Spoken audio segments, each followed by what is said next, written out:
Olá pessoal, como prometido estou de volta, para falar agora sobre os tratados e convenções internacionais. Então, recapitulando rapidamente, estamos falando do objeto, daquilo que pode ser objeto de ação direta de inconstitucionalidade no Supremo Tribunal Federal. Já falamos das leis. As leis em geral podem ser objeto de controle de constitucionalidade no STF. Aí fiz todas as ressalvas ali com vocês, Vimos o que é essa lei em sentido amplo, em sentido geral. Vimos que são as espécies normativas do artigo 59, tá certo? Aí falando mais propriamente da lei, das leis ordinárias e delegadas, eu falei, olha, só dá para questionar a constitucionalidade de lei federal, estadual, e distrital, quando trata de matéria estadual, em face da Constituição no STF, tá? Lei municipal, eu não discuto constitucionalidade via ADIM no STF, não faz controle concentrado de lei municipal no STF, tá certo? Lei municipal, a gente faz controle concentrado em face da Constituição do respectivo Estado no Tribunal de Justiça Estadual, tá? E a lei estadual, ela pode ser questionada tanto em face da via ADI, tanto em face da Constituição Federal, quanto em face da Constituição Estadual. Se eu estou questionando a lei federal em face da Constituição Federal, a ADI será proposta no Supremo. Se eu estou questionando a lei estadual em face da Constituição do Estado, a ADI será então no TJ. Vimos isso no vídeo anterior. Agora, o segundo objeto da ação direta de inconstitucionalidade, os tratados internacionais. Pessoal, tratados internacionais podem ser objeto de ação direta de inconstitucionalidade? Sim, eles têm conteúdo normativo, eles são leis, eles ingressam no nosso ordenamento jurídico com força de lei, de comando normativo legal. Então eles têm também que respeitar, obviamente, a hierarquia das normas. Tá? Eles têm que respeitar o topo da pirâmide, têm que respeitar a Constituição Federal. Um tratado ou convenção internacional que venha a ferir a Constituição Federal deve ser declarado inconstitucional. ADI no STF para declaração de inconstitucionalidade. Tá certo? Professor, espera aí. Mas até aqueles tratados que dizem respeito, aqueles tratados internacionais, que versam sobre direitos humanos e que ingressam no ordenamento jurídico pela mesma via de emenda constitucional, aqueles que ingressam pela forma do parágrafo 3º, do artigo 5º da Constituição Federal, mesmo esses tratados, são aprovados por 3/5, em 2 turnos, em cada uma das casas do Congresso Nacional, que tem força equivalente à emenda constitucional, mesmo eles estão sujeitos a controle de constitucionalidade via ADI no STF? Sim, mesmo eles estão sujeitos, tá? Pessoal, é só a gente pensar o seguinte, até a emenda constitucional está sujeita a controle de constitucionalidade. Olha aqui, até a emenda constitucional está sujeita a controle de constitucionalidade. Quanto mais um tratado internacional com força equivalente a uma emenda constitucional. É só você pensar o seguinte, pessoal, tá? Mesmo que eu não tivesse dado essa aula aqui, vocês saberiam matar essa questão. É só raciocinar o seguinte, tá? Emenda constitucional é exercício de poder constituinte derivado. Derivado reformador. Poder constituinte derivado, reformador, é ilimitado juridicamente ou é limitado? Ele é limitado. Ele tem limite imposto por quem? Pelo próprio constituinte originário na Constituição. Ora, se ao exercer o poder constituinte derivado reformador, através de uma emenda constitucional, viesse a ferir os limites constitucionalmente estabelecidos, originariamente estabelecidos pela Constituição, essa emenda constitucional, que feriu os limites originários, ela é uma emenda inconstitucional. Tá? A mesma coisa, o mesmo raciocínio a gente estende para os tratados internacionais que ingressam no ordenamento jurídico com força equivalente à de emenda constitucional, por força do parágrafo 3º do artigo 5º da Constituição. Tá certo? É o mesmo raciocínio analogicamente aplicado. Tudo bem, pessoal? Então, tratados internacionais sujeitam-se a controle de constitucionalidade, mesmo aqueles aprovados, né, pela via, né, pelo mesmo processo da emenda constitucional, conforme autoriza o parágrafo 3º do artigo 5º. Ok, turminha? Beleza? Também são objeto de controle de constitucionalidade no Supremo Tribunal Federal via ADI, tá? Os chamados atos normativos. Atos normativos não legais, vamos dizer assim, né? Aqueles que, embora possuam natureza normativa, não estão elencados como atos legislativos lá no 59, tá? Eu estou falando aqui, pessoal, de atos produzidos pela administração pública, tá? Atos produzidos pela administração pública, tá? E que tem caráter normativo. Esses atos, pessoal, da administração pública, via de regra, esses atos normativos produzidos pela administração pública, eles têm caráter regulamentar, tá? São atos normativos de natureza regulamentar, ou simplesmente atos normativos regulamentares.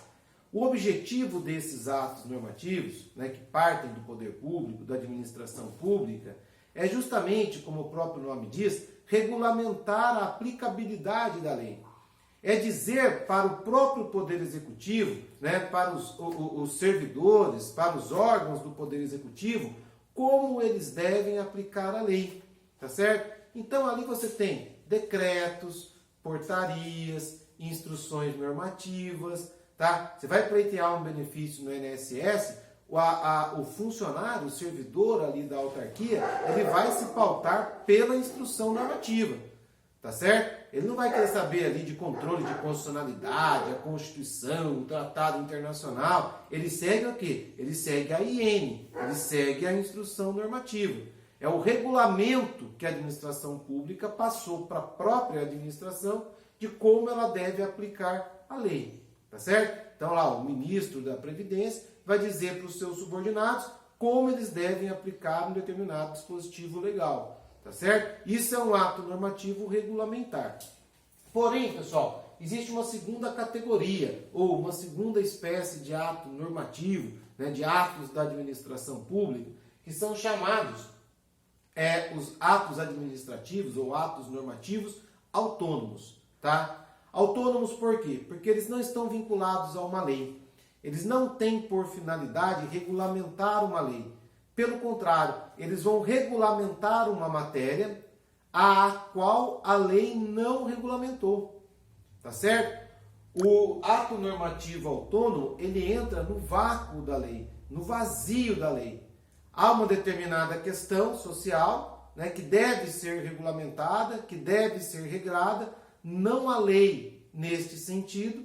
Então a administração pública vai lá e meio que, fazendo às vezes do legislador, ela mesma regulamenta a matéria através de um ato normativo de natureza administrativa, que é o chamado ato normativo autônomo, tá? Esses dias uma aluna, por exemplo, eu não lembro quem foi, uma aluna ou um aluno, acho que foi uma aluna, me perguntou por e-mail, já durante a pandemia, sobre a questão do uso de drones. Parece que era um caso lá da casoteca de vocês, né?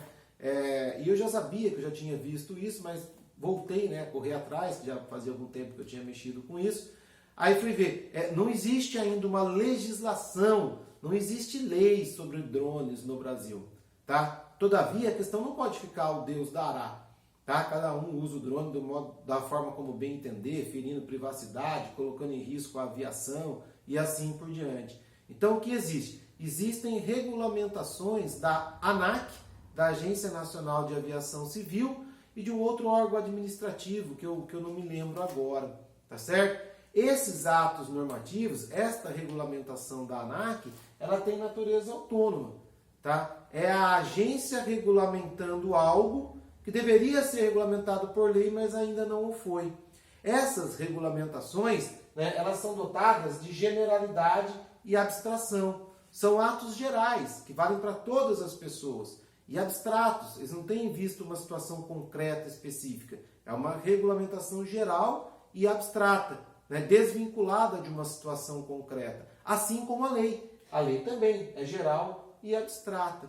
Tá certo? Então, até que venha uma lei regulamentando a matéria, né? Pensando aí nessa questão dos drones, essa regulamentação da ANAC, administrativa, continua valendo normativamente, como um ato normativo autônomo, tá certo? Esses atos normativos autônomos, que fazem as vezes da lei, que entram no vazio da lei, que regulamentam aquelas matérias que deveriam estar regulamentadas por lei, mas não estão, estes atos normativos estão sujeitos a controle de constitucionalidade, né? O Supremo já decidiu essa matéria. Tá bem, pessoal? E os atos normativos regulamentares, professor? Aquele que simplesmente regulamenta a aplicabilidade da lei por parte da administração. Esses não. Esses não se sujeitam a controle de constitucionalidade. Como eles estão vinculados à lei que regulamentam, né, eles sofrem um mero controle de legalidade. Se eles não estiverem dentro dos parâmetros da lei, eles serão declarados ilegais, né? Qualquer juiz vai declará-los ilegais. Tudo bem, pessoal?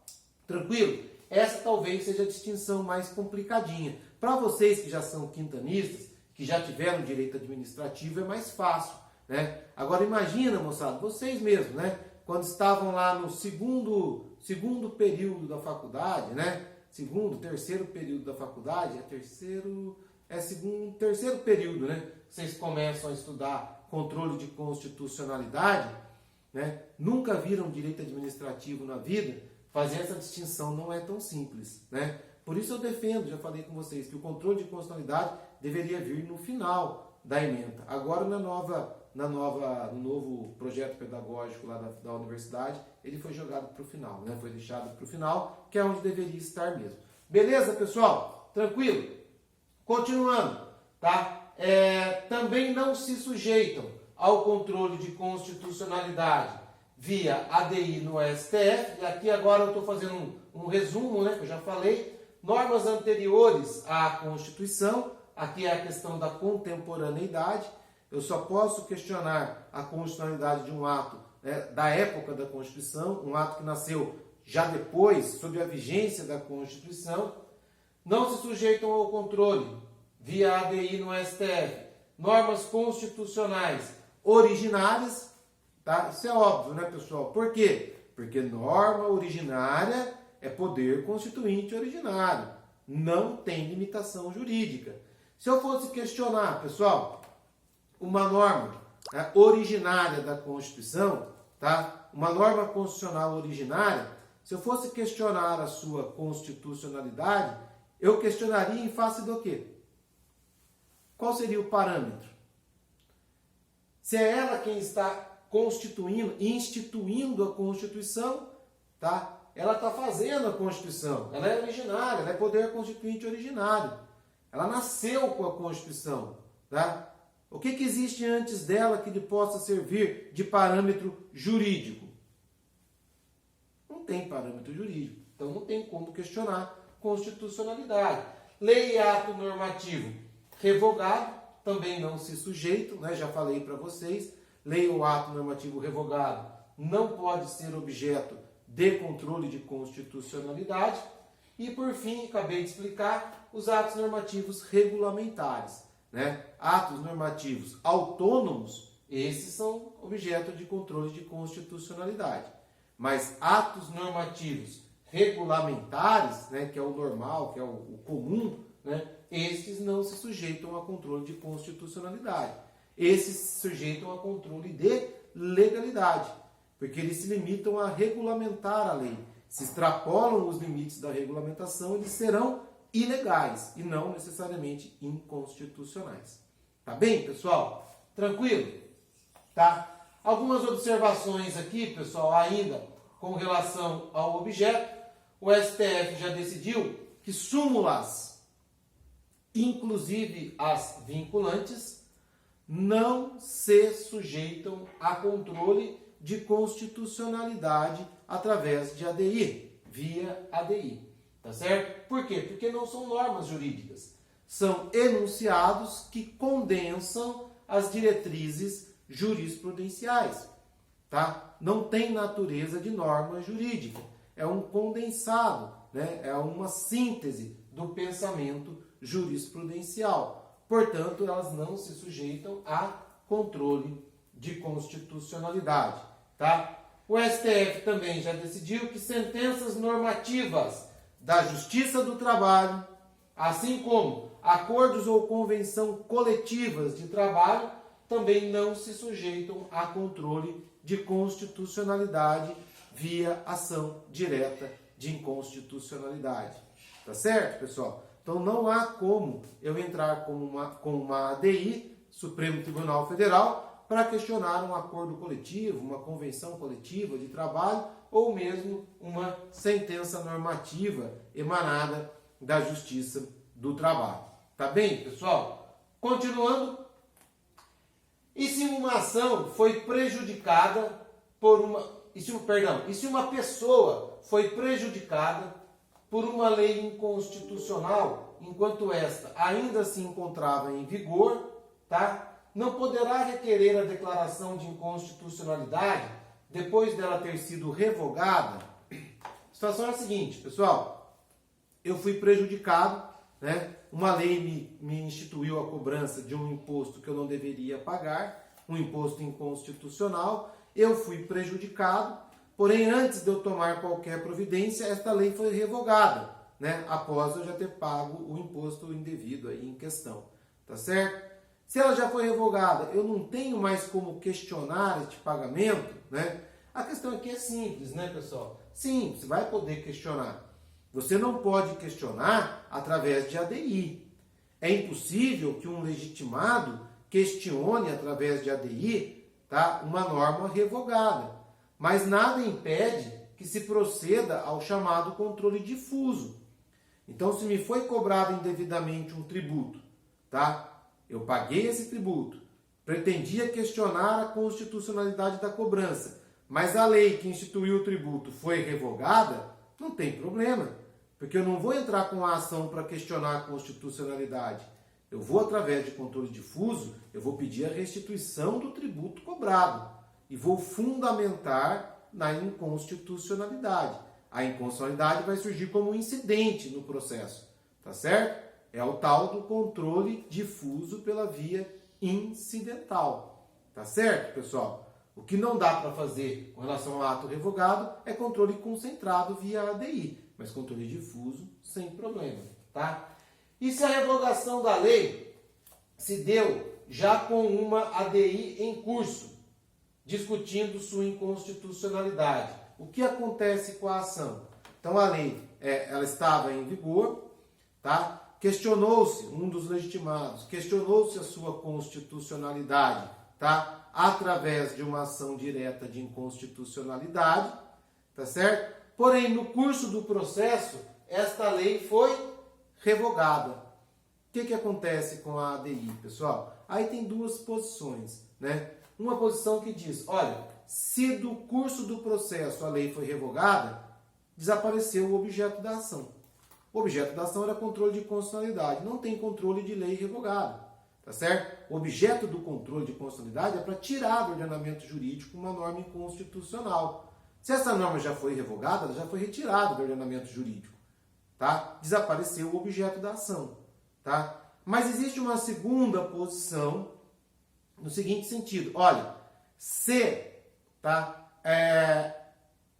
o julgamento da ação já estiver marcado, tá? Se o julgamento da ADIM já foi pautado, já houver data para o julgamento, mesmo que a ação, mesmo que a lei em questão, o ato normativo questionado, seja revogado, deve-se proceder ao julgamento, tá?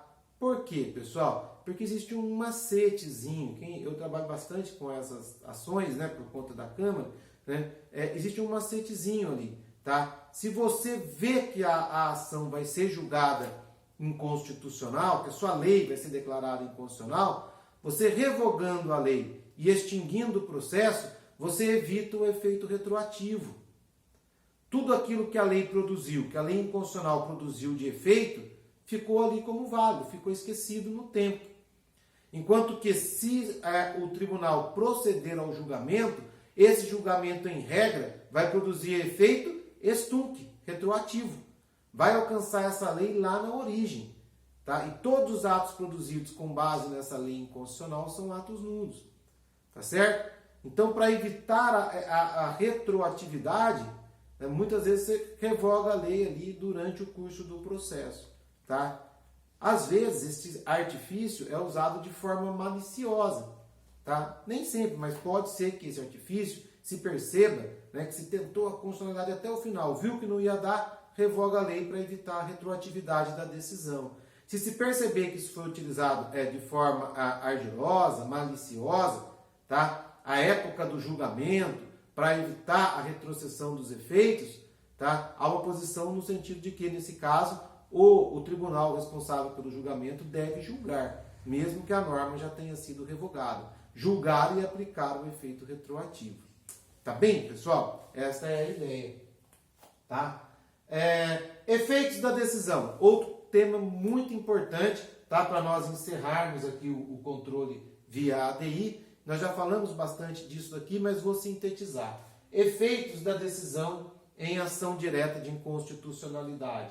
Efeito pessoal, erga omnes.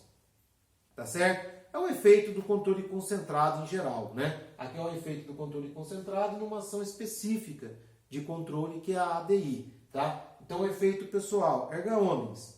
Efeito temporal, ex-tunc, tá certo? Efeito retroativo, vai atingir a norma desde a sua origem, como eu acabei de falar, tá certo, pessoal? E além disso, o efeito vinculante, tá? Mas aí a gente tem que tomar cuidado, que este efeito vinculante, turma, alcança os órgãos da administração pública e do poder judiciário, tá? Quando se diz que a decisão proferida em ação direta de inconstitucionalidade tem efeito vinculante, é porque ela vincula o próprio judiciário e a administração pública. Porém, este efeito vinculante não alcança quem? Poder legislativo, tá certo? Isso não quer dizer que o poder legislativo não possa no futuro reeditar aquela lei, ou uma lei muito parecida com aquela que já foi declarada inconstitucional. Por quê? Por conta da tal interpretação evolutiva, tá certo? A interpretação da Constituição, ela evolui, as mutações constitucionais se sucedem, né? O que hoje é entendido como inconstitucional pode, no avanço, né, da tábua dos valores sociais, daqui a 5, 6, 10 anos, não ser mais declarado inconstitucional, não ser mais considerado inconstitucional, tá? Então, eu não posso vincular a atuação legislativa, né, à decisão proferida em ADIM. Senão, eu vou tolher, vou podar, né, este efeito evolutivo, né, da interpretação constitucional. Ok, pessoal? E por fim, para terminar, em especial para o meu amigo Caio, né, o Caio Lapinska, tá?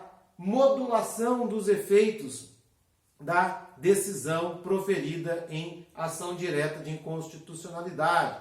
Professor, por que em especial para o Caio? Porque nós conversamos sobre isso na última aula, né, Caio? Conversamos bastante, o Caio esteve lá na videoconferência com essa dúvida e a gente conversou bastante sobre modulação dos efeitos, tá? É possível, sim, que o Supremo module, o TJ também, né? Module os efeitos temporais da sua decisão em ação direta de inconstitucionalidade, tá? Module tanto no passado como no futuro, projete para frente, para produzir efeito a decisão daqui 1 mês, 2 meses, 3 meses, né? Para produzir efeito desde a origem ou desde 3 meses atrás. Ele pode jogar no tempo, né, o início da eficácia da sua decisão. Por isso é modular, né? Ele vai ajustar no tempo os efeitos da sua decisão. Porém, a modulação reclama o voto de 2/3 dos membros do respectivo tribunal, seja TJ, seja STF, tá bem? É o artigo 27 da 9868.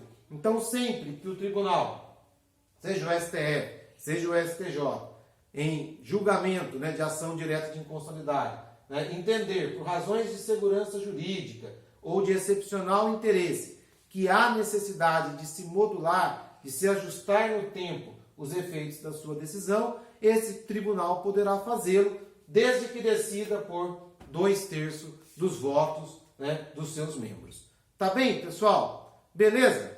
Bom, então com relação à ADI, turma, é isso daqui, tá bem? Eu vou parando por aqui, né? Essa é a matéria da aula de hoje. A aula ficou até um pouco extensa, tá bem? São temas importantes, principalmente, pessoal, objeto e efeitos da ADIM são bastante importantes, tá? Não deixem de estudar isso daqui, cai bastante em OAB, sei que a maioria já passou, né? E cai também bastante em concurso público, tá bem, turminha? Beleza? Então, um grande abraço, fiquem com Deus, bons estudos para vocês, até a nossa próxima aula. Fui, galera!